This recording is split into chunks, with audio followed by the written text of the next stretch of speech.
This അക്കാദമിയുടെ പുതിയ ക്ലാസ്സിലേക്ക് സ്വാഗതം.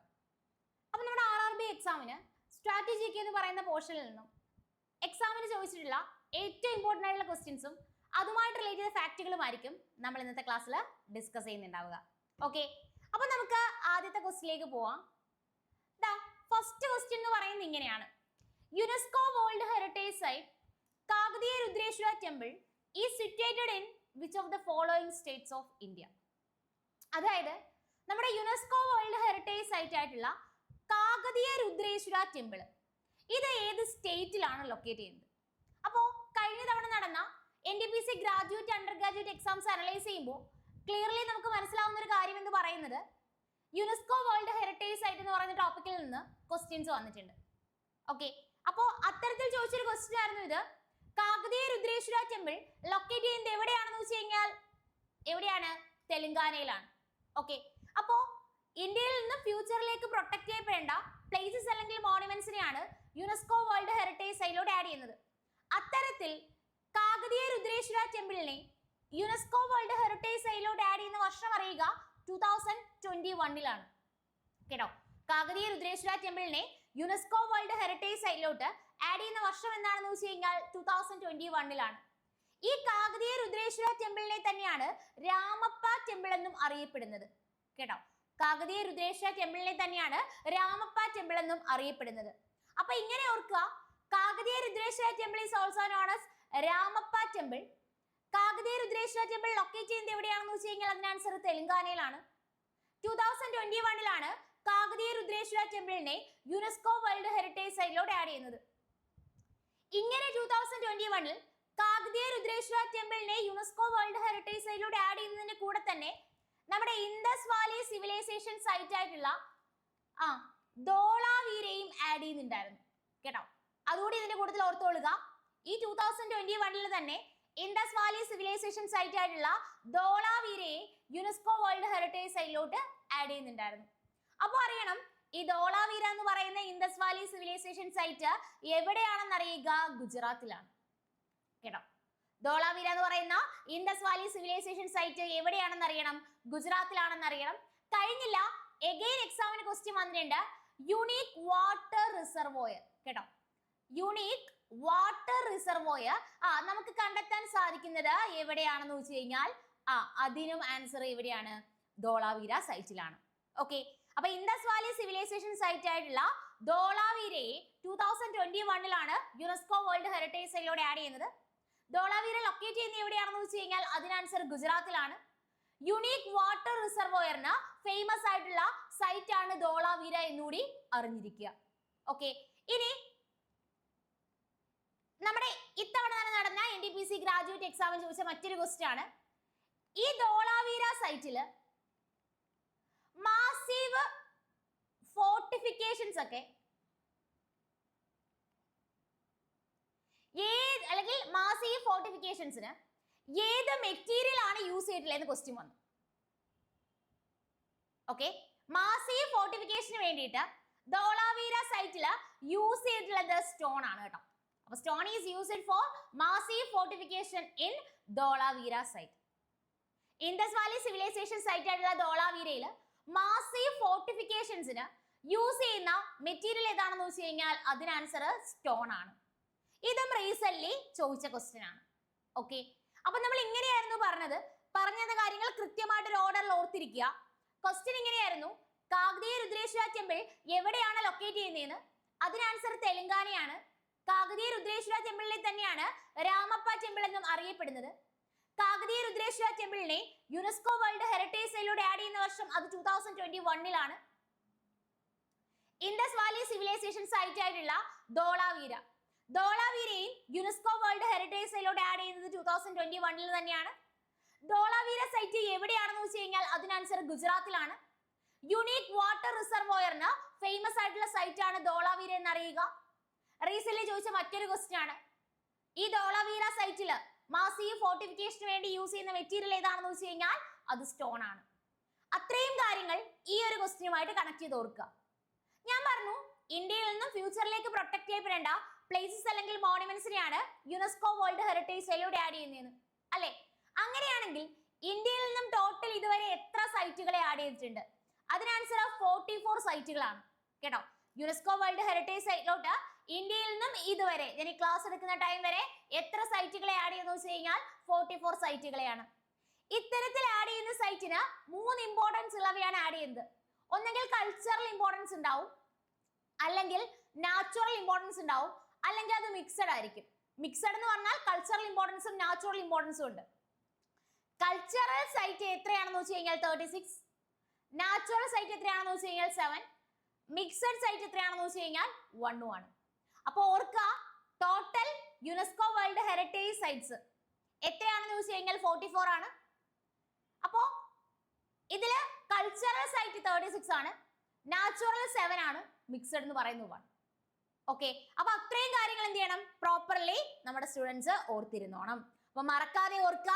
ഫൈനലി ഇത്രയും കാര്യങ്ങൾ കൂടി കൺസോളിഡേറ്റ് ചെയ്ത് ഞാൻ ഒരിക്കൽ കൂടി പറഞ്ഞുതരാം.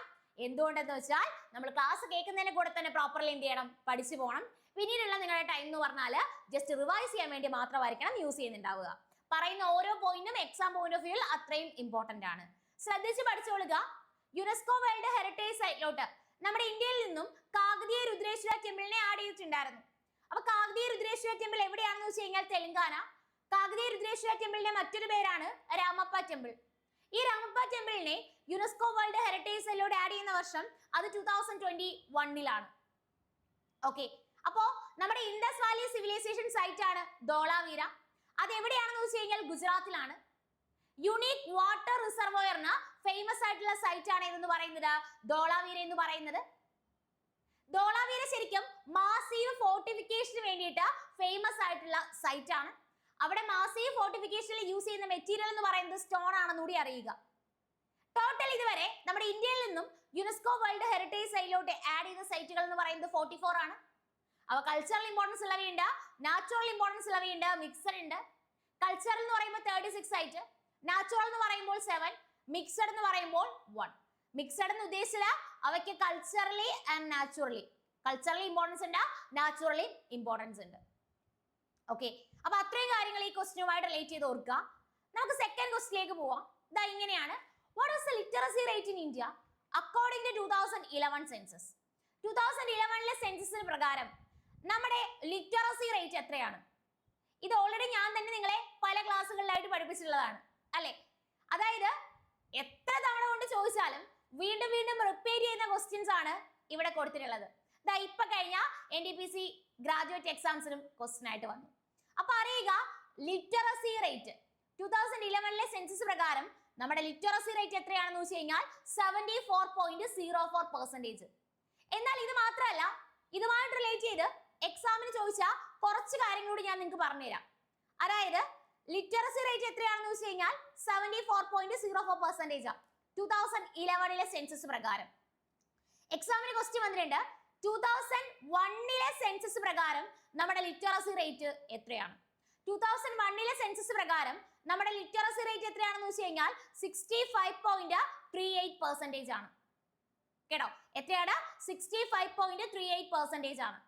2011 സെൻസസ് പ്രകാരം നമ്മുടെ ലിറ്ററസി റേറ്റ് എത്രയാണെന്ന് വെച്ച് കഴിഞ്ഞാൽ 65.38% ആണ്. കഴിഞ്ഞില്ല, ക്വസ്റ്റ്യൻ വന്നിട്ടുണ്ട് 1947 നമ്മുടെ ലിറ്ററസി റേറ്റ് എത്രയാണെന്ന് അറിയുക. അത് 12% ആണ് കേട്ടോ. 1947 നമ്മുടെ ലിറ്ററസി റേറ്റ് എത്രയാണ്? 12% ആണ്. കഴിഞ്ഞില്ല, എഗെയിൻ ക്വസ്റ്റ്യൻ വന്നു 1951 സെൻസസ് പ്രകാരം നമ്മുടെ ലിറ്ററസി റേറ്റ് എത്രയാണ്? നമുക്കറിയാം 1951 സെൻസസിന് മറ്റൊരു പ്രത്യേകതയുണ്ട്. ഇൻഡിപെൻഡന്റ് ഇന്ത്യയിലെ ആദ്യത്തെ സെൻസസ് നടക്കുന്ന വർഷം 1951 ഈ 1951 സെൻസസ് ആയപ്പോ ഇന്ത്യയുടെ ലിറ്ററസി റേറ്റ് എന്ന് പറയുന്നത് 18.33% ആയിരുന്നു. അറിയാം. ഓക്കെ, അപ്പൊ പറഞ്ഞത് ഇങ്ങനെയാണ്. 2011 സെൻസസ് പ്രകാരം നമ്മുടെ ലിറ്ററസി റേറ്റ് എന്ന് പറയുന്നത് 74.04% ആണ്. 2001 സെൻസസ് പ്രകാരം ലിറ്ററസി റേറ്റ് ആണെങ്കിൽ 65.38 ആണ്. 1947 ലിറ്ററസി റേറ്റ് എന്ന് പറയുന്നത് 12%, 1951 ലിറ്ററസി റേറ്റ് എന്ന് പറയുന്നത് 18.33% ആണ്. ഓക്കെ, അപ്പൊ ഈ 4 കാര്യങ്ങൾ കണക്ട് ചെയ്ത് എന്ത് ചെയ്തു നമ്മൾ പറഞ്ഞു അല്ലെ. ഇനി 2011 സെൻസസ് പ്രകാരം ലിറ്ററസി റേറ്റ് പറഞ്ഞു എത്രയാ? 74.04% അല്ലേ. അപ്പൊ ഇവിടെ നിന്നുണ്ടല്ലോ പല രീതിയിൽ ക്വസ്റ്റ്യൻ വന്നിട്ടുണ്ട്. നോക്കാം, നമ്മുടെ മെയിൽ ലിറ്ററസി എത്രയാണെന്ന് വെച്ച് കഴിഞ്ഞാൽ അതിന് ആൻസർ 82.14% ആണ് കേട്ടോ. നമ്മുടെ മെയിൽ ലിറ്ററസി എത്രയാ? 82.14%. കഴിഞ്ഞില്ല, എഗെയിൻ ക്വസ്റ്റ്യൻ വന്നു, നമ്മുടെ ഫീമെയിൽ ലിറ്ററസി എത്രയാണ്? ഫീമെയിൽ ലിറ്ററസി എത്രയാണെന്ന് വെച്ച് കഴിഞ്ഞാൽ 65.46% ആണ്. അപ്പൊ മെയിൽ ലിറ്ററസി എത്രയാണെന്ന് വെച്ച് കഴിഞ്ഞാൽ 82.14, ഫീമെയിൽ ലിറ്ററസി എത്രയാണെന്ന് വെച്ച് കഴിഞ്ഞാൽ 65.46 ആണ്. കൃത്യമായിട്ട് പഠിച്ചോ. എക്സാമിന് ക്വസ്റ്റ്യൻ വരും മെയിൽ ലിറ്ററസി റേറ്റ് എത്രയാ, ക്വസ്റ്റ്യൻ വരും ഫീമെയിൽ ലിറ്ററസി എത്രയാ. അതുപോലെ തന്നെ ക്വസ്റ്റ്യൻ ചോദിച്ചിട്ടുണ്ട് what is the difference between male literacy and female literacy. അതുപോലെ തന്നെ ക്വസ്റ്റ്യൻ വന്നിട്ടുണ്ട് what is the difference between total literacy and female literacy. അപ്പൊ ഈ 3 വാല്യൂസ് അറിഞ്ഞാൽ മാത്രമേ നമുക്ക് ആ ക്വസ്റ്റ്യൻസിന് കൃത്യമായിട്ട് ആൻസർ ചെയ്യാനായിട്ട് പറ്റൂ. പറഞ്ഞ കാര്യങ്ങളെ കൺസോളിഡേറ്റ് ചെയ്ത് ഒരിക്കൽ കൂടി പറഞ്ഞുതരാം, ശ്രദ്ധിച്ചിരുന്നോളുക. ഇങ്ങനെയാണ് പറഞ്ഞത്. 2011 സെൻസസ് പ്രകാരം നമ്മുടെ ലിറ്ററസി റേറ്റ് എത്രയാണെന്ന് വെച്ച് കഴിഞ്ഞാൽ 74.04%. 2001 സെൻസസ് പ്രകാരമാണെങ്കിൽ 65.38% ആണ്. 1947 ലിറ്ററസി റേറ്റ് എന്ന് പറയുന്നത് 12% ആണ്. 1951 വരുമ്പോൾ ലിറ്ററസി റേറ്റ് 18.33% ആവുന്നു. മെയിൽ ലിറ്ററസി റേറ്റ് എന്ന് പറയുന്നത് 82.14, ഫീമെയിൽ ലിറ്ററസി റേറ്റ് എന്ന് പറയുന്നത് 65.46 ആണ്. Difference between male literacy and female literacy അറിയുക 16.68 ആണ്. ജസ്റ്റ് മൈനസ് ചെയ്താൽ മതി. അതുപോലെ ക്വസ്റ്റ്യൻ വന്നിട്ടുണ്ട് difference between total literacy and female literacy. Okay ആണല്ലോ. അപ്പം ഒരു ക്വസ്റ്റ്യൻ ആണ് ഇവിടെ ഡിസ്കസ് ചെയ്തെങ്കിലും കണക്ട് ചെയ്ത് ഇത്രയും കാര്യങ്ങൾ നമ്മൾ പഠിച്ചു. പല പല എക്സാമുകൾക്ക് ചോദിച്ചിട്ടുള്ള പ്രീവിയസ് ഇയർ ക്വസ്റ്റ്യൻസ് തന്നെയാണ് കണക്ട് ചെയ്ത് പഠിച്ചിട്ടുള്ളത്. അതുകൊണ്ട് ആ ക്വസ്റ്റ്യൻ ഇനി എന്ത് ചെയ്യും, വീണ്ടും എക്സാമിന് റിപ്പീറ്റ് ചെയ്യുകയും ചെയ്യും. ഓക്കെ, അടുത്ത നമുക്ക് മൂന്നാമത്തെ ക്വസ്റ്റ്യൻ നോക്കാം. നോക്കേ, an astronomical observation site Jantar Mantar which is also UNESCO World Heritage Site is located in which state? കണ്ടോ, ഇത് നമ്മുടെ NTPC എക്സാമിന് ചോദിച്ച ക്വസ്റ്റ്യൻ ആണ്. അതായത് അസ്ട്രോണോമിക്കൽ ഒബ്സർവേഷൻ സൈറ്റ്, വാന നിരീക്ഷണ കേന്ദ്രം, അതാണ് എന്തെന്ന് പറയുന്നത്, ജന്തർ മന്ദർ എന്ന് പറയുന്നത്. അപ്പോൾ ഉണ്ടല്ലോ നമ്മുടെ റെയിൽവേയുടെ എക്സാമിന് തന്നെ ക്വസ്റ്റ്യൻ വന്നിട്ടുണ്ട് ജന്തർ മന്ദർ എന്ന് പറഞ്ഞാൽ എന്താണ് അറിയുക. അസ്ട്രോണോമിക്കൽ ഒബ്സർവേറ്ററി ആണ്, വാന നിരീക്ഷണ കേന്ദ്രമാണ്. ഓക്കെ, അപ്പോ വീണ്ടും ക്വസ്റ്റ്യൻ വന്നു നമ്മുടെ അസ്ട്രോണോമിക്കൽ ഒബ്സർവേഷൻ സൈറ്റ് ആയിട്ടുള്ള ജന്തർ മന്ദർ. ഓക്കെ, ഇത് എവിടെയാണ് ലൊക്കേറ്റ് ചെയ്യുന്നത്? അതെന്താ, നമ്മുടെ യുനെസ്കോ വേൾഡ് ഹെറിറ്റേജ് സൈറ്റ് കൂടിയാണ്. അതായത് ഇന്ത്യയിൽ നിന്ന് ഫ്യൂച്ചറിലേക്ക് പ്രൊട്ടക്ട് ചെയ്യാൻ വേണ്ടിയിട്ട് യുനെസ്കോ വേൾഡ് ഹെറിറ്റേജ് സൈറ്റിലൂടെ ആഡ് ചെയ്തിട്ടുണ്ട്. അപ്പൊ ഇങ്ങനെ ഓർക്കുക, ജന്തർ മന്ദർ. ജന്തർ മന്ദർ എന്ന് പറഞ്ഞാൽ എന്താണ്? അസ്ട്രോണോമിക്കൽ ഒബ്സർവേറ്ററി ആണ്, വാന നിരീക്ഷണ കേന്ദ്രമാണ്. പല രീതിയിൽ ഇവിടുന്ന് ക്വസ്റ്റ്യൻ വന്നു. ഇന്ത്യയിലെ ടോട്ടൽ എത്ര ജന്തർ മന്ദർ ഉണ്ടെന്ന് ക്വസ്റ്റ്യൻ വന്നു. ഏതൊക്കെ പ്ലേസിലാണെന്ന് ക്വസ്റ്റ്യൻ വന്നു. 4 പ്ലേസ് തന്നിട്ട് ജന്തർ മന്ദർ ലൊക്കേറ്റ് ചെയ്യുന്ന പ്ലേസ് ചെയ്താ, ലൊക്കേറ്റ് ചെയ്യാത്ത പ്ലേസ് ചെയ്താണെന്ന് ക്വസ്റ്റ്യൻ വന്നു. ജന്തർ മന്ദർ ബിൽഡ് ചെയ്യുന്ന ആരാണെന്നും ക്വസ്റ്റ്യൻ വന്നു. ഓക്കെ, ഇത്രയും കാര്യങ്ങൾ എന്ത് ചെയ്യണം, കൃത്യമായിട്ട് അറിഞ്ഞിരിക്കണം. ഓക്കെ, അപ്പൊ നമ്മൾ പറഞ്ഞ എങ്ങനെയാണ്, ജന്തർ മന്ദർ എന്ന് പറഞ്ഞാൽ അസ്ട്രോണോമിക്കൽ ഒബ്സർവേറ്ററി ആണെന്ന് പറഞ്ഞു അല്ലെ. ഇന്ത്യയിൽ ടോട്ടൽ എത്ര ജന്തർ മന്ദർ ഉണ്ടെന്ന് ചോദിച്ചു കഴിഞ്ഞാൽ അതിന് ആൻസർ ടോട്ടൽ 5 ജന്തർ മന്ദർ ആണ് കേട്ടോ. ഇന്ത്യയിൽ ടോട്ടൽ എത്ര ജന്തർ മന്ദർ ആണുള്ളത്? 5 ജന്തർ മന്ദർ ആണുള്ളത്. അത് എവിടെയൊക്കെയാണെന്ന് അറിയണം. ഡൽഹി, ജയ്പൂർ, ഉജ്ജയിൻ, മധുര, വാരണാസി കേട്ടോ. കൃത്യമായിട്ട് അറിയണേ, ഡൽഹി, ജയ്പൂർ, ഉജ്ജയിൻ, മധുര, വാരണാസി. അപ്പൊ ഈ 5 സ്ഥലങ്ങളിലാണ് ജന്തർ മന്ദർ ഉള്ളത്. അപ്പൊ ജന്തർ മന്ദർ എന്ന് പറഞ്ഞാൽ അസ്ട്രോണോമിക്കൽ ഒബ്സർവേറ്ററി ആണെന്ന് അറിയാം. എത്ര സ്ഥലങ്ങൾ ഇന്ത്യയിലോ? 5 പ്ലേസസ്. പ്ലേസുകൾ കൃത്യമായിട്ട് പഠിക്കുക. എങ്കിലേ 4 ഓപ്ഷൻ നിന്നിട്ട് ജന്തർ മന്ദർ ലൊക്കേറ്റ് ചെയ്യുന്ന ഏത്, ലൊക്കേറ്റ് ചെയ്യാത്ത ഏതെന്ന്, ഏത് സ്ഥലത്താണെന്ന് നമുക്ക് അറിയാനായിട്ട് പറ്റും. ഓക്കെ, അപ്പം ഇന്ത്യയിൽ ടോട്ടൽ 5 ജന്തർ മന്ദർ ഉണ്ടെന്ന് മനസ്സിലായി. ഏതൊക്കെ സ്ഥലങ്ങളിലാണെന്ന് മനസ്സിലായി. ഡൽഹി, ജയ്പൂർ, ഉജ്ജയിൻ, മധുര, വാരണാസി. കൃത്യമായിട്ട് പഠിച്ചോളുക. ഇനി ഉണ്ടല്ലോ, ഇത്രയും സ്ഥലങ്ങളിൽ ജന്തർ മന്ദർ ഉണ്ടെങ്കിലും നമ്മുടെ യുനെസ്കോ വേൾഡ് ഹെറിറ്റേജ് സൈറ്റിലൂടെ ആഡ് ചെയ്യുന്ന ജന്തർ മന്ദർ ഉള്ളത് അത് എവിടെയാ? അത് ജയ്പൂരിലാണ് കേട്ടോ. അപ്പൊ യുനെസ്കോ വേൾഡ് ഹെറിറ്റേജ് സൈറ്റിലൂടെ ആഡ് ചെയ്തിട്ടുള്ള ജന്തർ മന്ദർ ഉള്ളത് എവിടെയാണ്? അത് ജയ്പൂരിലാണ് കേട്ടോ. അപ്പൊ സിമ്പിൾ ആയിട്ട് പഠിക്കാം. ജന്തർ മന്ദർ ജെ ആണ്, ജയ്പൂറും ജെ ആണ്, അങ്ങനെ ഓർത്തിരിക്കാം. അപ്പൊ അത് എവിടെയാണ്? ജയ്പൂർ രാജസ്ഥാൻ ആണെന്ന് അറിയാം. നമുക്ക് ആൻസർ കിട്ടി, രാജസ്ഥാൻ. ഓക്കെ, അപ്പൊ Jantar Mantar UNESCO world heritage സൈറ്റിലൂടെ ആഡ് ചെയ്തിട്ടുള്ള ജന്തർ മന്ദർ ജയ്പൂർ. അപ്പൊ ഞാൻ ചോദിച്ചോട്ടെ, ഈ 5 സ്ഥലങ്ങൾ ഉണ്ടായിട്ടും എന്തുകൊണ്ടായിരിക്കും ജയ്പൂറിലുള്ള ജന്തർ മന്ദറിനെ മാത്രം യുനെസ്കോ വേൾഡ് ഹെറിറ്റേജ് സൈറ്റിലൂടെ ആഡ് ചെയ്തത്? അതിന് ആൻസർ ആണ് ശരിക്കും ഉള്ള ജന്തർ മന്ദിറിലെ ഏറ്റവും വലിയ ജന്തർ മന്ദിർ എന്ന് പറയുന്നത് ജയ്പൂരിലുള്ള ജന്തർ മന്ദിർ ആണ്. ഓക്കെ, അപ്പൊ ആ കാര്യം കൂടെ എന്ത് ചെയ്യുക, പ്രോപ്പർലി അറിഞ്ഞിരിക്കുക. ഇനി ഈ ജന്തർ മന്ദിർ ബിൽഡ് ചെയ്ത ആരാണെന്ന് വെച്ച് കഴിഞ്ഞാൽ അതിന് ആൻസർ ജയ്സിംഗ് ആണ് കേട്ടോ. ജന്തർ മന്ദിർ ബിൽഡ് ചെയ്ത ആരാണെന്ന് വെച്ചാൽ അതിന് ആൻസർ ജയ്സിംഗ് ആണ്. അപ്പൊ അത്രയും കാര്യങ്ങൾ ഇതുമായിട്ട് റിലേറ്റ് ചെയ്ത് എന്ത് ചെയ്യുക, ഓർത്തിരിക്കുക. ഇനി ഉണ്ടല്ലോ റീസെന്റ് ജന്തർ മന്ദിറുമായിട്ട് റിലേറ്റ് ചെയ്ത് ഒരു ക്വസ്റ്റ്യൻ കൂടി ചോദിച്ചു. ഞാൻ ഇത്രയും പറഞ്ഞ ക്വസ്റ്റ്യൻസ് എപ്പോഴും പ്രിപ്പയർ ചെയ്ത് ചോദിച്ചു കാണുന്നതാ. ലേറ്റസ്റ്റ് ആയിട്ട് ഇതുവരെ ചോദിക്കാത്ത ഒരു ക്വസ്റ്റ്യൻ കൂടെ ചോദിച്ചു കണ്ടു. ഈ ജന്തർ മന്ദിറിനുള്ളിൽ എത്ര ഫിക്സഡ് ഇൻസ്ട്രുമെന്റ് ആണുള്ളത്? How many fixed instrument can be found in the Jantar Mandir? ഈ ജന്തർ മന്ദിറിനുള്ളിൽ എത്ര ഫിക്സഡ് ഇൻസ്ട്രുമെന്റ്സിനെ നമുക്ക് കാണാനായിട്ട് പറ്റും? ക്വസ്റ്റ്യൻ വന്നു. ജന്തർ മന്ദിറിനുള്ളിൽ എത്ര ഫിക്സഡ് ഇൻസ്ട്രുമെന്റിനെ കാണാൻ പറ്റും എന്ന് വെച്ച് കഴിഞ്ഞാൽ അതിന് ആൻസർ 20. ഒന്ന് ഹൈലൈറ്റ് ചെയ്ത് വെച്ചോ, ഒരു തവണ മാത്രം ചോദിച്ചു കണ്ടു, റീസെന്റ് ആണ്, അതുകൊണ്ട് അത് റിപ്പീറ്റ് ചെയ്യാനുള്ള പ്രോബബിലിറ്റി കൂടുതലുമാണ്. ഓക്കെ, അപ്പൊ എന്ത് ചെയ്യാ, അതുകൂടി ഒന്ന് പഠിച്ചേക്കുക. ഓക്കെ, അതായത് എപ്പോഴും നമ്മുടെ എക്സാമിന് ഒരു ടോപ്പിക്കിൽ നിന്ന് ഒരു പുതിയ ക്വസ്റ്റ്യൻ ചോദിച്ചു കണ്ടെങ്കിൽ പിന്നീട് ഒരു 3-4 എക്സാമിന് തന്നെ, അടുത്ത് വരുന്ന 3-4 എക്സാമിന് തന്നെ അത് റിപ്പീറ്റ് ചെയ്യാനുള്ള പ്രോബബിലിറ്റി വളരെ കൂടുതലാണ്. ഓക്കെ, അങ്ങനെ തന്നെയാണ് നമുക്ക് പ്രീവിയസ് ഇയർ ക്വസ്റ്റ്യൻസ് അനലൈസ് ചെയ്യുമ്പോൾ മനസ്സിലാക്കാനും പറ്റുന്നത്. അപ്പൊ നമ്മുടെ സ്റ്റുഡൻസ് ഇങ്ങനെ ഓർത്തോളുക, ജന്തർ മന്ദിർ എന്ന് പറഞ്ഞാൽ അസ്ട്രോണോമിക്കൽ ഒബ്സർവേറ്ററി ആണ്. ഇന്ത്യയിൽ ടോട്ടൽ ജന്തർ മന്ദിർ എന്ന് പറയുന്നത് 5 ആണ്. ഡൽഹി, ജയ്പൂർ, ഉജ്ജയിൻ, മധുര, വാരണാസി. ജയ്പൂരിലുള്ള ജന്തർ മന്ദിറിനെയാണ് യുനെസ്കോ വേൾഡ് ഹെറിറ്റേജ് സൈറ്റിലോട്ട് ആഡ് ചെയ്തിട്ടുള്ളത്. ജന്തർ മന്ദിർ ബിൽഡ് ചെയ്യുന്ന ആരാണെന്ന് വെച്ച് കഴിഞ്ഞാൽ അതിന് ആൻസർ ജയ്സിംഗ് ആണ്.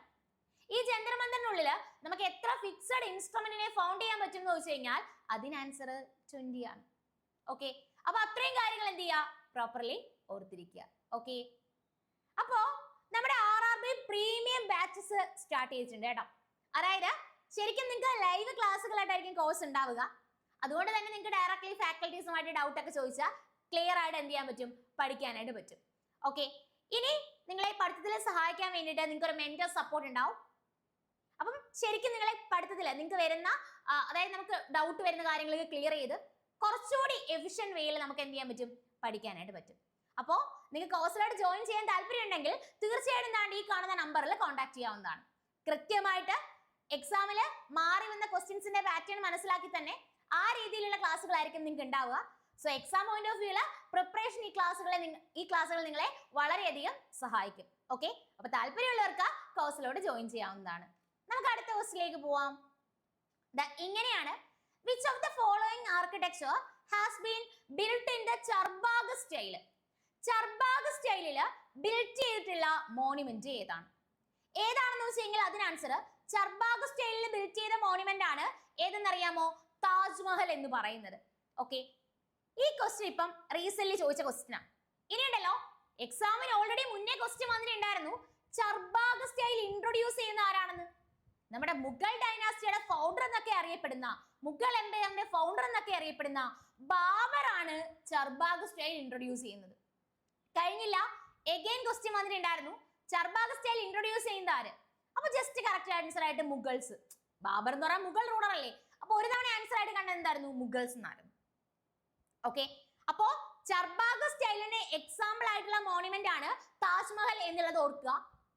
ഈ ചർബാഗ് സ്റ്റൈൽ ഇന്ത്യയിൽ ഇൻട്രൊഡ്യൂസ് ചെയ്യുന്ന ആള് നമ്മുടെ മുഗൾ ഡൈനാസ്റ്റി ഫൗണ്ട് ചെയ്ത ബാബർ ആണെന്ന് ഓർക്കുക. അല്ലെങ്കിൽ എന്തായിരിക്കും ഓപ്ഷൻ ഉണ്ടാവുക? മുഗൾസ് എന്നായിരിക്കും ഓപ്ഷനിൽ ഉണ്ടാവുക. ഓക്കെ, അപ്പോ താജ്മഹലുമായിട്ട് റിലേറ്റ് ചെയ്ത് എക്സാമിന് ചോദിച്ചിട്ടുള്ള കുറച്ച് കാര്യങ്ങളൂടെ നമുക്ക് നോക്കാം. ഇതും ഓൾറെഡി നിങ്ങൾക്ക് ഞാൻ പറഞ്ഞു വെച്ചിട്ടുള്ളതാണ്, നമുക്ക് ജസ്റ്റ് ഒന്ന് ഓർമ്മിച്ചിട്ട് അടുത്ത ക്വസ്റ്റിലേക്ക് പോവാം. അതായത് താജ്മഹൽ ബിൽഡ് ചെയ്യുന്നത് ഷാജഹാൻ ആണെന്ന് അറിയാം, മുംതാസിന് വേണ്ടിയിട്ടാണെന്നും അറിയാം. So it is also known as Mumtaz Mahal, നമുക്ക് അറിയാവുന്ന കാര്യം അല്ലെ. താജ്മഹലിന്റെ കൺസ്ട്രക്ഷൻ ബിഗിൻ ചെയ്യുന്നത് 1632-ലാണ്. അത് കംപ്ലീറ്റ് ആവുന്നത് 1648-ലുമാണ്. അപ്പൊ 1632-ൽ സ്റ്റാർട്ട് ചെയ്തു, 1648-ല് എൻഡ് ചെയ്തു. ഈ 1648 ആയപ്പോ ആ ടോംബിന്റെ കൺസ്ട്രക്ഷൻ ആണ് കംപ്ലീറ്റ് ആയത്. It is finally completed in the year 1653. Question directly വന്നിട്ടുണ്ട്. 1632-ൽ സ്റ്റാർട്ട് ചെയ്ത 1648-ല് കംപ്ലീറ്റ് ആയിട്ടുള്ള മോണുമെന്റ് ഏതാണെന്ന് ക്വസ്റ്റ്യൻ വന്നു. താജ്മഹലിന്റെ കൺസ്ട്രക്ഷൻ ബിഗിൻ ചെയ്ത വർഷം എന്താണെന്നും ക്വസ്റ്റ്യൻ വന്നു. അപ്പൊ ആ ഇയേഴ്സ് എന്ത് ചെയ്യുക, പ്രോപ്പർലി ഒന്ന് അറിഞ്ഞിരിക്കുക. കഴിഞ്ഞില്ല, എഗെയിൻ ക്വസ്റ്റ്യൻ വന്നു, താജ്മഹലിന്റെ ആർക്കിടെക്ട് ആരാണെന്ന് ക്വസ്റ്റ്യൻ വന്നു കേട്ടോ. അപ്പൊ താജ്മഹലിന്റെ ചീഫ് ആർക്കിടെക്ട് എന്നറിയപ്പെടുന്നത് ഉസ്താദ് അഹമ്മദ് ലഹോറിയാണ് കേട്ടോ. താജ്മഹലിന്റെ ചീഫ് ആർക്കിടെക്ട് ആരാണെന്ന് വെച്ച് കഴിഞ്ഞാൽ ഉസ്താദ് അഹമ്മദ് ലഹോറി. ഇയാളെ അസിസ്റ്റ് ചെയ്ത ആളുടെ പേരായിരുന്നു ഉസ്താദ് ഇസ എന്നുള്ളത്. ഓക്കെ, അപ്പം താജ്മഹലിന്റെ ചീഫ് ആർക്കിടെക്ട് എന്നറിയപ്പെടുന്നത് ഉസ്താദ് അഹമ്മദ് ലഹോറി ആയിരുന്നു. അയാളെ അസിസ്റ്റ് ചെയ്ത ആളുടെ പേരാണ് എന്തെന്ന് പറയുന്നത് ഉസ്താദ് ഇസ എന്ന് പറയുന്നത്. അപ്പൊ അതും എക്സാമിന് ക്വസ്റ്റ്യൻ ആയിട്ട് വന്നിട്ടുണ്ട്. താജ്മഹലിന്റെ ആർക്കിടെക്ചർ നമുക്കിപ്പോ അറിയാം, ചർബാഗ് സ്റ്റൈൽ ആണെന്ന് അറിയാം. കഴിഞ്ഞില്ല എഗെയിൻ ക്വസ്റ്റ്യൻ വന്നു, താജ്മഹലിൽ യൂസ് ചെയ്തിരിക്കുന്ന ഇൻലേ ടെക്നിക് ഏതാണ്? അതിന് ആൻസർ ആണ് പിയട്ര ഡ്യൂറ. കേട്ടോ, താജ്മഹലിൽ യൂസ് ചെയ്തിരിക്കുന്ന ഇൻലേ ടെക്നിക് ഏതാണെന്ന് വെച്ച് കഴിഞ്ഞാൽ പിയട്ര ഡ്യൂറയാണ്. ഈ പിയട്ര ഡ്യൂറ ഇൻലേ ടെക്നിക്കിന് ഇന്ത്യയിലുള്ള മറ്റൊരു മോണുമെന്റിന് എക്സാമ്പിൾ വെച്ച് കഴിഞ്ഞാൽ ടോംബ് ഓഫ് ഇദിമദ് ഉദ്ദൗള. കേട്ടോ, ടോംബ് ഓഫ് ഇദിമദ് ഉദ്ദൗള. ഇദിമദ് ഉദ്ദൗളയുടെ ടോംബും ഏതിൽ തന്നെയാണ്? പിയട്ര ഡ്യൂറ ഇൻലേ ടെക്നിക്കാണ് യൂസ് ചെയ്തിട്ടുള്ളത്.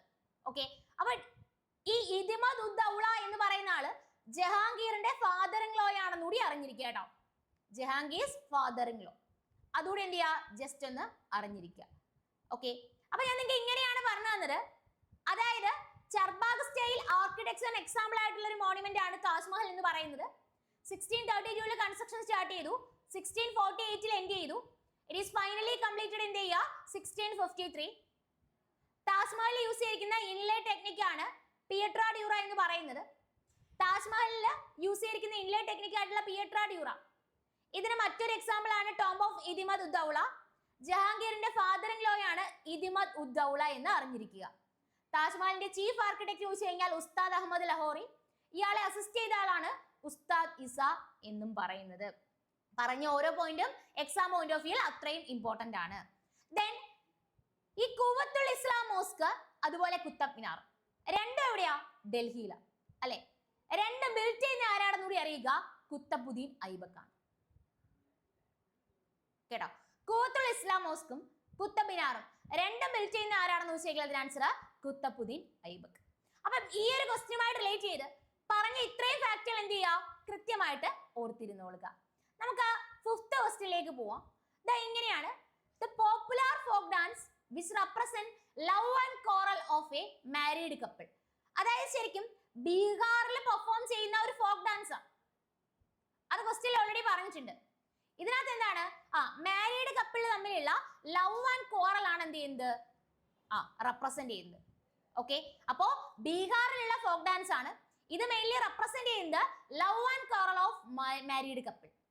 ഓക്കെ, മാരീഡ് കപ്പിളിന്റെ സ്നേഹവും അതുപോലെ തന്നെ വഴക്കും.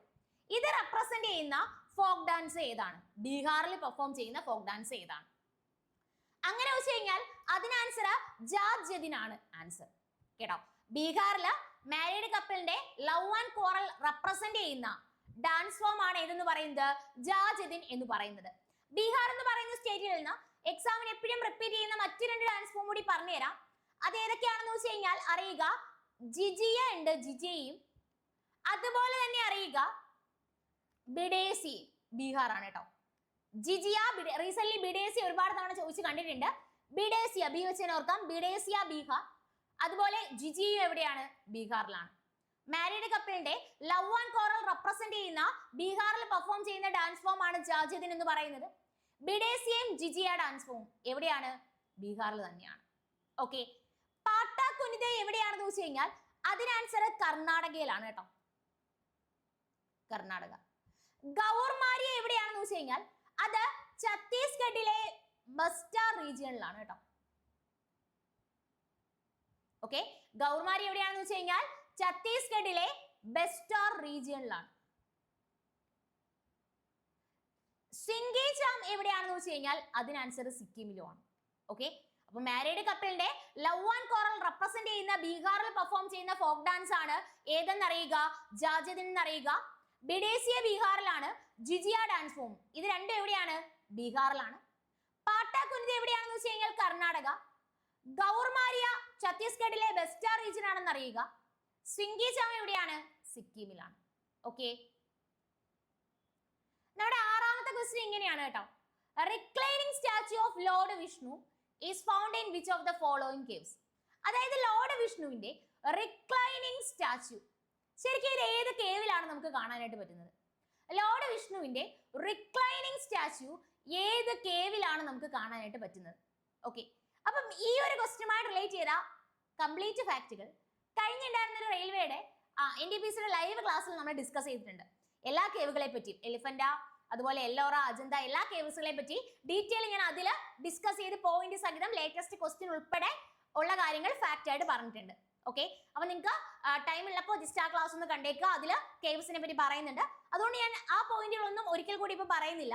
ഈ ക്വസ്റ്റ്യൻ മാത്രം ജസ്റ്റ് ആൻസർ പറയുന്നു. Reclining statue of Lord Vishnu. Lord വിഷ്ണുവിന്റെ റിക്ലൈനിങ് സ്റ്റാച്യു നമുക്ക് ഫൗണ്ട് ചെയ്യാൻ പറ്റുന്നത് ഉണ്ടാവല്ലി കേവിലാണ്. അറിയുക, ഈ ഉണ്ടാവല്ലി കേവ് ഏത് സ്റ്റേറ്റ് ആണെന്ന് വെച്ച് കഴിഞ്ഞാൽ അതിന് ആൻസർ ആന്ധ്രാപ്രദേശ് കൂടിയാണ് കേട്ടോ. അപ്പോ reclining statue of Lord Vishnu എവിടെയാണ്? ഉണ്ടാവല്ലി കേവ്സിലാണ്. അത് എവിടെയാണെന്ന് അറിയുക, ആന്ധ്രാപ്രദേശ് ആണ്. ഓക്കെ, നമ്മുടെ ഏഴാമത്തെ ക്വസ്റ്റ്യൻ ഇങ്ങനെയാണ്.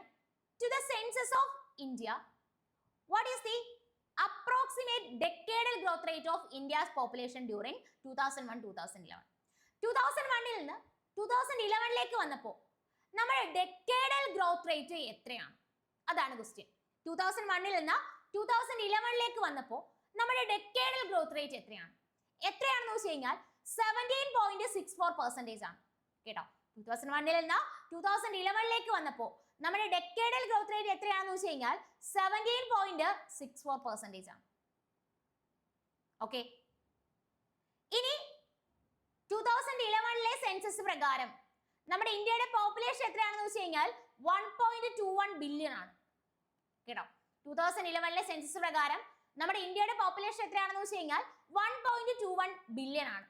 ഓക്കെ, അപ്പോ ഇന്ത്യയുടെ പോപ്പുലേഷൻ 1.21 ബില്യൺ ആണെന്ന് പറഞ്ഞു. ഒരു കാര്യം കൂടി ശ്രദ്ധിച്ചോ, ഇങ്ങനെ ശ്രദ്ധിക്കാം. 2001 to 2011ലേക്ക് വരുമ്പോൾ ഇന്ത്യയുടെ ഡെക്കേഡൽ ഗ്രോത്ത് റേറ്റ് എന്ന് പറയുന്നത് 17.64% ആണ്. ഈ ഡെക്കേഡൽ ഗ്രോത്ത് റേറ്റ് ഹൈയസ്റ്റ് ആയിട്ടുള്ള സ്റ്റേറ്റ് എന്ന് പറയുന്നത് മേഘാലയ ആണ് കേട്ടോ.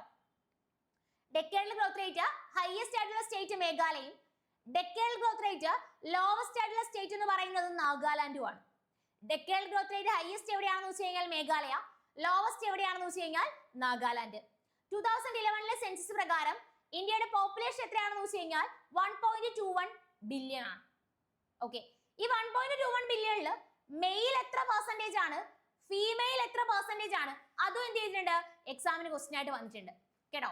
ഈ 1.21 ബില്യണിൽ മെയിൽ എത്ര പെർസെന്റേജ് ആണ്, ഫീമെയിൽ എത്ര പെർസെന്റേജ് ആണ്? 51.5% ആണ് മെയിൽ എന്ന് പറയുന്നത്. റിമൈനിങ് 48.5 ആണ് ഫീമെയിൽ എന്ന് പറയുന്നത്.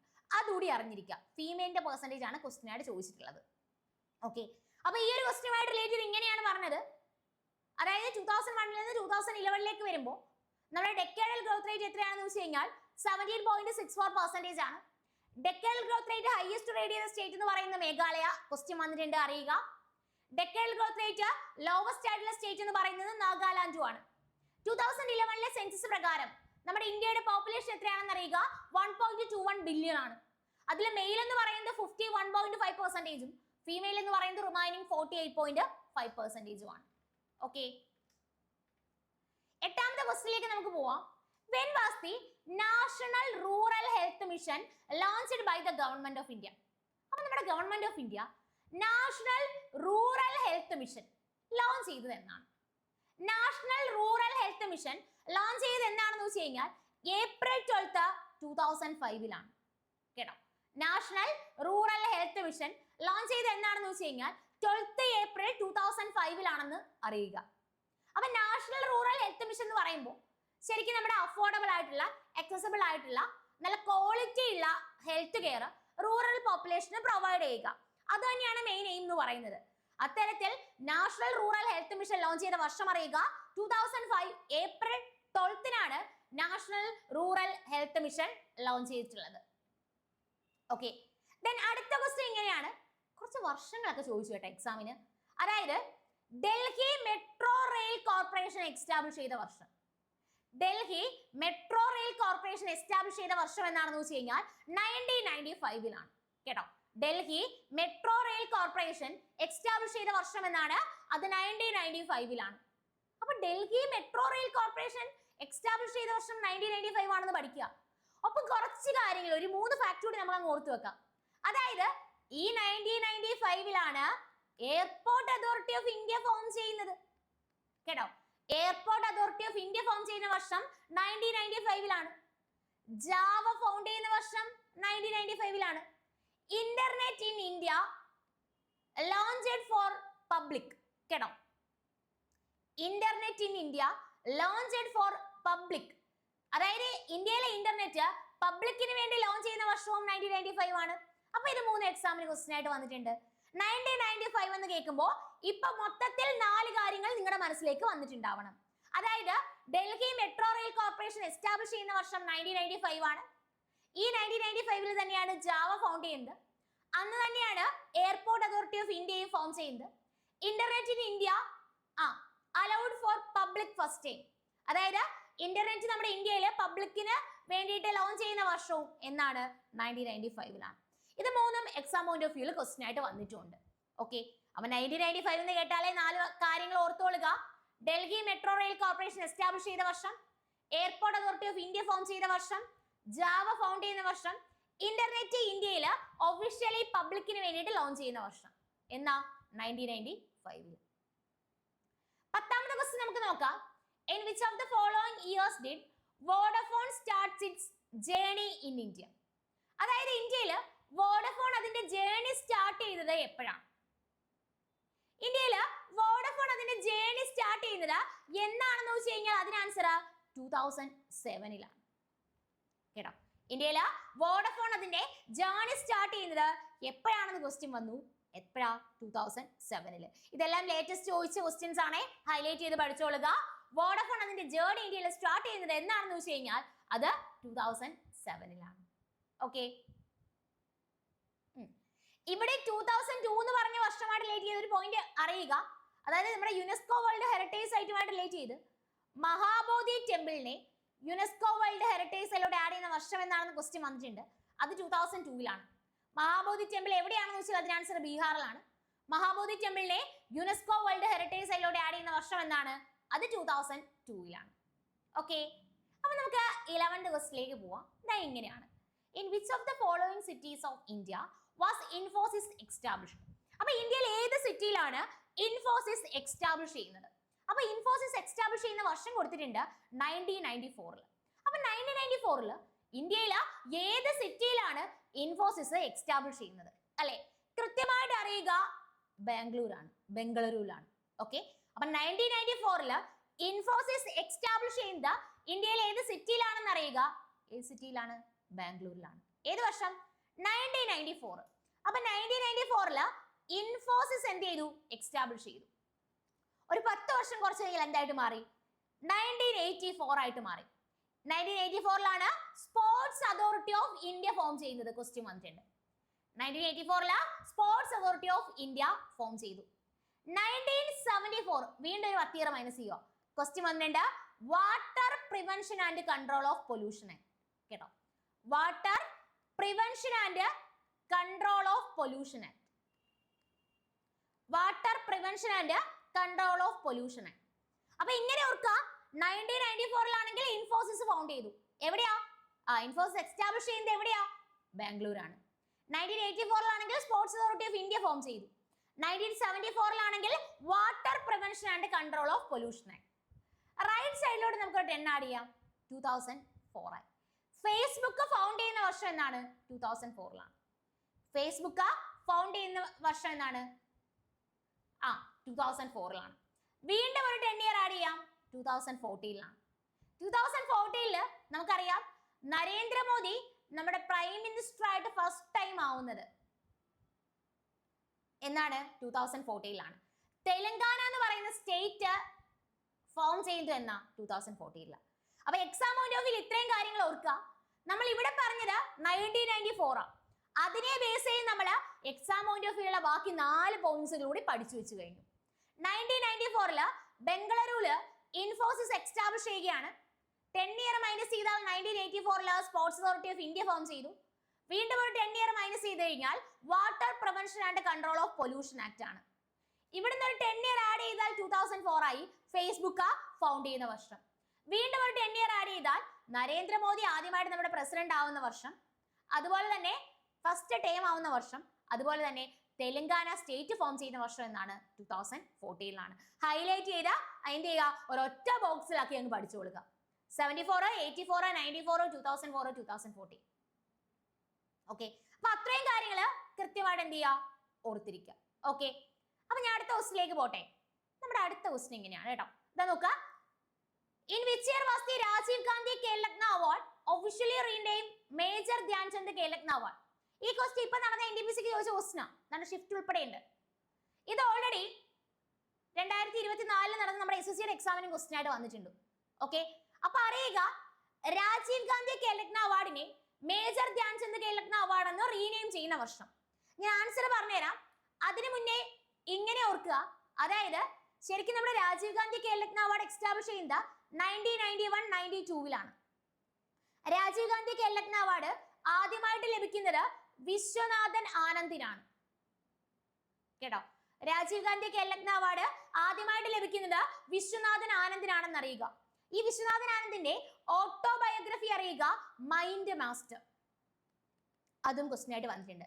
രാജീവ് ഗാന്ധി ഖേൽരത്ന അവാർഡ് സ്പോർട്സുമായിട്ട് റിലേറ്റ് ചെയ്യുന്നൊക്കെ നിങ്ങൾക്ക് അറിയാവുന്ന കാര്യം അല്ലെ. അപ്പൊ രാജീവ് ഗാന്ധി ഖേൽരത്ന അവാർഡ് ഇൻസ്റ്റിറ്റ്യൂട്ട് ചെയ്യുന്ന വർഷം എന്നാ 1991-92 ഇത് ആദ്യമായിട്ട് ലഭിക്കുന്നത് വിശ്വനാഥൻ ആനന്ദിനാ. വിശ്വനാഥൻ ആനന്ദിന്റെ ഓട്ടോബയോഗ്രഫി ആണെന്ന് അറിയുക, മൈൻഡ് മാസ്റ്റർ എന്ന് അറിയുക. അപ്പൊ 1991-92 രാജീവ് ഗാന്ധി ഖേൽരത്ന അവാർഡ് ഇൻസ്റ്റിറ്റ്യൂട്ട് ചെയ്യുന്നത്. അത് ആദ്യമായിട്ട് ലഭിക്കുന്നത് വിശ്വനാഥൻ ആനന്ദിനാണെന്ന് അറിയുക. വിശ്വനാഥൻ ആനന്ദിന്റെ ഓട്ടോബയോഗ്രഫിയാണ് മൈൻഡ് മാസ്റ്റർ എന്നുകൂടി ഒപ്പം അറിഞ്ഞിരിക്കുക.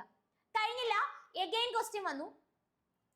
ഈ രാജീവ് ഗാന്ധി ഖേൽരത്ന അവാർഡിനെ നമ്മുടെ ക്വസ്റ്റ്യനിലുണ്ട്, രാജീവ് ഗാന്ധി ഖേൽരത്ന അവാർഡിനെ മേജർ ധ്യാൻചന്ദ് ഖേൽരത്ന അവാർഡ് എന്ന് റീനെയിം ചെയ്യുന്ന വർഷം അത് 2021 കേട്ടോ. രാജീവ് ഗാന്ധി ഖേൽരത്ന അവാർഡിനെ മേജർ ധ്യാൻചന്ദ് ഖേൽരത്ന അവാർഡ് എന്ന് റീനെയിം ചെയ്യുന്ന വർഷം എന്നാണെന്ന് വെച്ച് കഴിഞ്ഞാൽ അത് 2021 കൃത്യമായിട്ട് അറിഞ്ഞിരിക്കുക. അപ്പൊ ഓർക്കുക, 91-92 നമ്മുടെ രാജീവ് ഗാന്ധി ഖേൽരത്ന അവാർഡ് ഇൻസ്റ്റിറ്റ്യൂട്ട് ചെയ്യുന്നത്. അത് ആദ്യമായിട്ട് ലഭിക്കുന്നത് വിശ്വനാഥൻ ആനന്ദിനാണെന്ന് അറിയുക. വിശ്വനാഥൻ ആനന്ദിന്റെ ഓട്ടോബയോഗ്രഫി അറിയുക, മൈൻഡ് മാസ്റ്റർ എന്നുള്ളതാണ്. രാജീവ് ഗാന്ധി ഖേൽരത്ന അവാർഡിനെ മേജർ ധ്യാൻചന്ദ് ഖേൽരത്ന അവാർഡ് എന്ന് റീനെയിം ചെയ്യുന്ന വർഷം കൂടി അറിയുക, അത് 2021 നമ്മള് നാഷണൽ സ്പോർട്സ് ഡേ സെലിബ്രേറ്റ് ചെയ്യുന്നത് എന്നാണെന്ന് കൂടി അറിയണം. നാഷണൽ സ്പോർട്സ് ഡേ നമ്മൾ സെലിബ്രേറ്റ് ചെയ്യുന്നത് അത് August 29 നമ്മുടെ മേജർ ധ്യാൻചന്ദിന്റെ ബർത്ത് ആനിവേഴ്സറി ആണ് നമ്മൾ നാഷണൽ സ്പോർട്സ് ഡേ ആയിട്ട് സെലിബ്രേറ്റ് ചെയ്യുന്നത്. അപ്പൊ രാജീവ് ഗാന്ധി ഖേൽരത്ന അവാർഡിനെ മേജർ ധ്യാൻചന്ദ് ഖേൽരത്ന അവാർഡ് എന്ന് റീനെയിം ചെയ്യുന്ന വർഷം മറക്കണ്ട, 2021. രാജീവ് ഗാന്ധി ഖേൽരത്ന അവാർഡ് ഇൻസ്റ്റിറ്റ്യൂട്ട് ചെയ്യുന്ന വർഷം 1991-92 ഇത് ആദ്യമായിട്ട് ലഭിക്കുന്നത് വിശ്വനാഥൻ ആനന്ദിനാണെന്ന് അറിയുക. വിശ്വനാഥൻ ആനന്ദിന്റെ ഓട്ടോബയോഗ്രഫി അറിയുക, മൈൻഡ് മാസ്റ്റർ ആണ്. നാഷണൽ സ്പോർട്സ് ഡേ സെലിബ്രേറ്റ് ചെയ്യുന്നത് August 29 അറിയുക. മേജർ ധ്യാൻചന്ദിന്റെ ബർത്ത് ആനിവേഴ്സറി ആണ് നമ്മൾ നാഷണൽ സ്പോർട്സ് ഡേ ആയിട്ട് സെലിബ്രേറ്റ് ചെയ്യുന്നത് കേട്ടോ. ധ്യാൻചന്ദിന്റെ ബർത്ത് ആനിവേഴ്സറി. 13ാമത്തെ ക്വസ്റ്റ്യൻ എങ്ങനെയാണ്?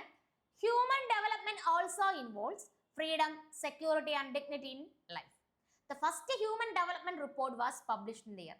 നമ്മൾ കറണ്ട് അഫയേഴ്സ് പഠിക്കുമ്പോൾ ഇൻഡെക്സിൽ എപ്പോഴും ചോദിക്കുന്ന ഒരു ഇൻഡെക്സ് ആണ് ഹ്യൂമൻ ഡെവലപ്മെന്റ് റിപ്പോർട്ട് അല്ലെ, അല്ലെങ്കിൽ ഹ്യൂമൻ ഡെവലപ്മെന്റ് ഇൻഡെക്സ് എന്നുള്ളത്. അപ്പൊ ശരിക്കും first human development report publish ചെയ്തത് ഏത് വർഷമാണെന്ന് അറിയണം. നമ്മുടെ ആദ്യത്തെ ഹ്യൂമൻ ഡെവലപ്മെന്റ് റിപ്പോർട്ട് പബ്ലിഷ് ചെയ്തത് എന്നാണെന്ന് അറിയണം. First human development report publish ചെയ്ത വർഷം എന്താണെന്ന് വെച്ച് കഴിഞ്ഞാൽ അതിന് ആൻസർ 1990 ഓക്കെ, അപ്പൊ ആ ഒരു വർഷം എന്ത് ചെയ്യുക, മറക്കാതെ ഓർത്തു കൊടുക്കുക. ഇനി നമ്മുടെ 14th ക്വസ്റ്റ്യൻ എന്ന് പറയുന്നത് ഇങ്ങനെയാണ്. What is the name of the super expressway that links the metropolitan cities of New Delhi, Mumbai, Chennai and Kolkata? ഇതിപ്പോ നമ്മുടെ NTPC എക്സാമിന് ചോദിച്ച ക്വസ്റ്റ്യൻ. ഈ ക്വസ്റ്റ്യൻ അതായത് ഈ ഒരു ടോപ്പിക്കുമായിട്ട് റിലേറ്റ് ചെയ്ത ക്വസ്റ്റ്യൻസ് അതിന് മുന്നേ നടന്ന NTPC എക്സാമിനും ക്വസ്റ്റ്യൻ ആയിട്ട് വന്നിട്ടുണ്ട്. അതായത് ശരിക്കും നമ്മുടെ ഈ ന്യൂഡൽഹിയും മുംബൈയും ചെന്നൈയും കൊൽക്കത്തയൊക്കെ കണക്ട് ചെയ്യുന്ന സൂപ്പർ എക്സ്പ്രസ് വേയുടെ പേരെന്താണ്? എന്താണെന്ന് വെച്ചാൽ അതിന് ആൻസർ ഗോൾഡൻ ക്വാഡ്രിലാറ്ററൽ എന്നാണ്.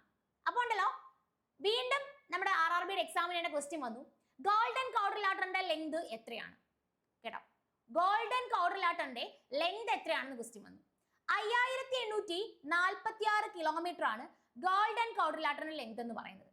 5846 കിലോമീറ്റർ ആണ് ഗോൾഡൻ ക്വാഡ്രിലാറ്ററിന്റെ ലെങ്ത് എന്ന് പറയുന്നത്. അപ്പൊ ഓർത്തോളുക, ഈ ഗോൾഡൻ ക്വാഡ്രിലാറ്ററിൽ കണക്ട് ചെയ്യുന്ന 4 പ്ലേസസ് എന്ന് പറയുന്നത് ന്യൂഡൽഹി, മുംബൈ, ചെന്നൈ, കൊൽക്കത്ത ഈ 4 പ്ലേസസ് ആണ്. ഈ ഗോൾഡൻ ക്വാഡ്രിലാറ്ററിന്റെ ടോട്ടൽ ലെങ്ത് എത്രയാണെന്ന് വെച്ച് കഴിഞ്ഞാൽ 5846 കിലോമീറ്റർ ആണ്. 5846 കിലോമീറ്റർ ആണെന്നുകൂടി എന്ത് ചെയ്യുക, ഓർത്തോളുക. ഓക്കെ, അപ്പോ നമ്മുടെ ലാസ്റ്റ് ക്വസ്റ്റിലേക്ക് നമുക്ക് വരാം. അതായത് kathputli is a traditional puppet show of which of the following state. അതായത് കഥപുട്ട്ലി എന്ന് പറയുന്നത് പപ്പറ്റ് ഷോ ആണ്, പാവകളിയാണ് അല്ലെ, ഏത് ഇന്ത്യൻ സ്റ്റേറ്റിൽ നിന്നുള്ളതാണ്. ഓക്കെ, അപ്പൊ ശരിക്കും നമ്മുടെ NTPC എക്സാംസ് അനലൈസ് ചെയ്യുമ്പോൾ അതായത് ഇത്തരത്തിൽ പപ്പറ്റ് ഷോകൾ എന്ത് ചെയ്തിട്ടുണ്ട്, കുറച്ചെണ്ണം എക്സാമിന് ക്വസ്റ്റ്യൻ ആയിട്ട് വന്നിട്ടുണ്ട്. അപ്പൊ കഥപുട്ട്ലി എന്ന് പറയുന്ന പപ്പറ്റ് ഷോ ഏത് സ്റ്റേറ്റ് ആണെന്ന് വെച്ച് കഴിഞ്ഞാൽ അതിന് ആൻസർ രാജസ്ഥാൻ ആണ് കേട്ടോ. കഥപുട്ട്ലി എവിടെയാണ്, രാജസ്ഥാൻ. അതുപോലെ തന്നെ എക്സാമിന് റിപ്പീറ്റ് ചെയ്ത് ചോദിക്കുന്ന പപ്പറ്റ് ഷോ ആണ് കന്ദേയി എന്ന് പറയുന്നത്. കന്ദേയി എവിടെയാണെന്ന് വെച്ച് കഴിഞ്ഞാൽ അതിന് ആൻസർ ഒഡീഷയിലാണ് കേട്ടോ. കന്ദേയി എവിടെയാണ്, ഒഡീഷയിലാണ്. ഓക്കെ, അപ്പോ കഥപുട്ട്ലി എവിടെയാണെന്ന് വെച്ച് കഴിഞ്ഞാൽ അതിന് ആൻസർ രാജസ്ഥാനിലാണ്. കന്ദേയി എവിടെയാണെന്ന് വെച്ച് കഴിഞ്ഞാൽ ഒഡീഷ. അതുപോലെ തന്നെ മോസ്റ്റ് റിപ്പീറ്റഡ് ആയിട്ട് ചോദിച്ചിട്ടുള്ള പപ്പറ്റ് ഷോ ആണ് യാംപുരി എന്ന് പറയുന്നത്. യാംപുരി എവിടെയാണെന്ന് വെച്ച് കഴിഞ്ഞാൽ അതിന് ആൻസർ ബീഹാറിലുമാണ് കേട്ടോ. യാംപുരി എവിടെയാണ്, ബീഹാറിൽ. അപ്പൊ കഥപുട്ട്ലി എവിടെയാണെന്ന് വെച്ച് കഴിഞ്ഞാൽ രാജസ്ഥാൻ, കന്ദേയി എവിടെയാണെന്ന് വെച്ച് കഴിഞ്ഞാൽ ഒഡീഷ, യാംപുരി എവിടെയാണ്, യാംപുരി ബീഹാറിലാണ്. അതുപോലെ തന്നെ അറിഞ്ഞിരിക്കേണ്ടത് നമ്മുടെ പുതൽനാച്ച് കേട്ടോ. പുതൽനാച്ച് എവിടെയാണെന്ന് വെച്ച് കഴിഞ്ഞാൽ അതിന് ആൻസർ വെസ്റ്റ് ബംഗാളിലാണ് കേട്ടോ.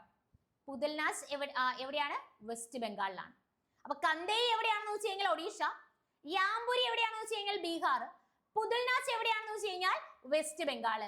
കഴിഞ്ഞില്ല, വീണ്ടും ഓർത്തോളുക, ഗൊമ്പയട്ട. ഗൊമ്പയാട്ട എവിടെയാണെന്ന് വെച്ച് കഴിഞ്ഞാൽ അത് കർണാടകയിലാണ് കേട്ടോ. ഗൊമ്പയാട്ട എവിടെയാണ്, അത് കർണാടകയിലാണ്. ബൊമ്മലാട്ടം എവിടെയാണെന്ന് വെച്ച് കഴിഞ്ഞാൽ തമിഴ്നാടുമാണ് കേട്ടോ. ബൊമ്മലാട്ടം എവിടെയാണെന്ന് വെച്ച് കഴിഞ്ഞാൽ തമിഴ്നാട്. അപ്പൊ ഇത്രയും കാര്യങ്ങൾ ഇതുമായിട്ട് റിലേറ്റ് ചെയ്ത് പ്രോപ്പർലി ഒന്ന് ഓർത്തിരിക്കുക. നമ്മുടെ ക്വസ്റ്റ്യൻ ഇങ്ങനെയായിരുന്നു, കഥപുട്ട്ലി എന്ന് പറയുന്ന പപ്പറ്റ് ഷോ എവിടെയാണെന്ന്, അതിന് ആൻസർ രാജസ്ഥാനിലാണ്. ഒപ്പം അറിയുക, കന്ദേയി എവിടെയാണെന്ന് വെച്ച് കഴിഞ്ഞാൽ അതിന് ആൻസർ ഒഡീഷ, യാംപുരി എവിടെയാണെന്ന് വെച്ച് കഴിഞ്ഞാൽ അതിന് ആൻസർ ബീഹാറിലാണ്, പുതൽനാച്ച് എവിടെയാണെന്ന് വെച്ച് കഴിഞ്ഞാൽ വെസ്റ്റ് ബംഗാൾ, ഗൊമ്പേട്ട എവിടെയാണെന്ന് വെച്ച് കഴിഞ്ഞാൽ കർണാടകയും, ബൊമ്മലാട്ടം എവിടെയാണെന്ന് വെച്ച് കഴിഞ്ഞാൽ അതിന് ആൻസർ തമിഴ്നാടുമാണ് കേട്ടോ. ബൊമ്മലാട്ടം എവിടെയാണ്, തമിഴ്നാട്. ഓക്കെ, അപ്പോ നമ്മൾ ഇന്നത്തെ ക്ലാസ്സിൽ ഡിസ്കസ് ചെയ്ത ഇത്രയും ക്വസ്റ്റ്യൻസ് ആണ്. അപ്പോൾ ഞാൻ പറഞ്ഞ പോലെ തന്നെ ഒരു പോയിന്റ് പോലും സ്കിപ്പ് ചെയ്യരുത്.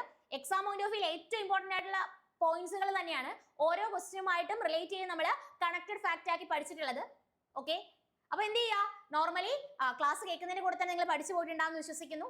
അറിയാത്ത പോയിന്റ്സുകൾ മാത്രം നോട്ട് ചെയ്തോളുക, അവയെ വീണ്ടും വീണ്ടും ഒന്ന് റിവൈസ് ചെയ്തോളുക. ഓക്കെ, അപ്പൊ അങ്ങനെയാണെങ്കിൽ നമുക്ക് നെക്സ്റ്റ് ക്ലാസ്സിൽ മീറ്റ് ചെയ്യാം. Thank you all and happy learning.